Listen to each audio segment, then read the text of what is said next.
Just a quick video before I run to work. I've been looking at the internet all day, and everybody been arguing about Golovkin, race, this fighter, that fighter, black fighter, Mexican fighter, Kazakhstan fighter, whatever. I just want to keep it short, simple, and to the point, ladies and gentlemen. And here is what I'm going to say.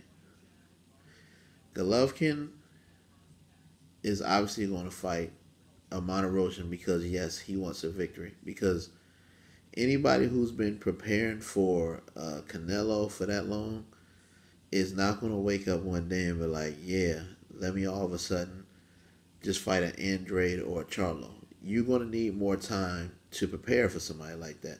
That's just being realistic. Anybody with common sense knows that you're not just going to fight a tough fight in 2 weeks. You need time to prepare for somebody that can kick your ass. So that part makes sense to me on Golovkin. So what people are doing is they're criticizing, but they're criticizing at the wrong time. Criticize him at the beginning of the negotiations, which I've criticized Triple G for. Criticize him when he wouldn't fight, what's his name? He did fight Danny Jacobs. He had no choice. But he also needs to fight those other people down the road. Do I think Triple G is overhyped? Yes, because HBO protected him from Andre Ward. And I think that was unfair that they tried to put him at pound for pound, and Ward was clearly better. What I'm going to say is this, though. What Triple G is doing right now makes the most sense. Because no fighter is going to ruin his career like that.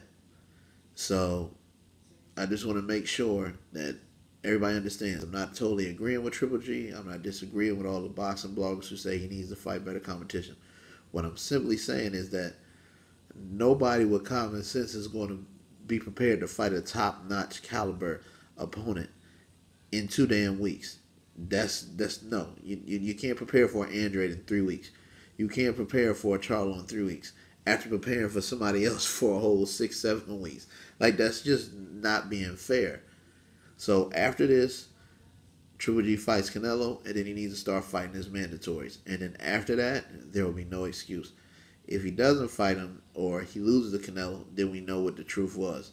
So we'll see what happens. We'll see if the fight even happens in September. I don't even think Canelo's going to fight Triple G again. That's my personal opinion. I think they're done with it totally. Yeah, they let the suspension only be 6 months, but I think Canelo's going to start focusing his attention on other things. So, in other fighters, he might try and fight some other 154-pounders or 160-pounders, but it is what it is, ladies and gentlemen.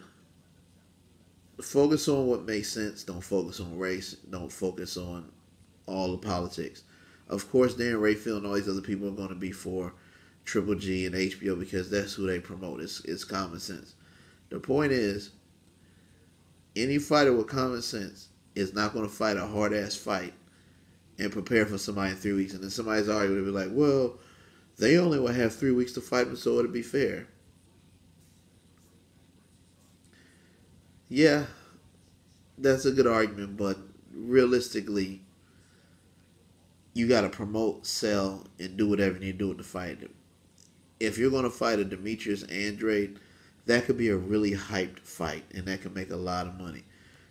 Don't short-term that. All right, give that 3 or 4 months to build up because that would be a hell of a fight. So that's all I got, man. What Triple G is doing, yes, he's taking a cherry-picking easy job, but he wants to get a win. And his argument is Charlo fought him and so did Andrade. But at the same time, you can understand that if he's going to fight a Charlo or Andrade, he wants a nice amount of time to prepare for him. He just doesn't want 2 or 3 weeks because those are dangerous fighters. Peace him out.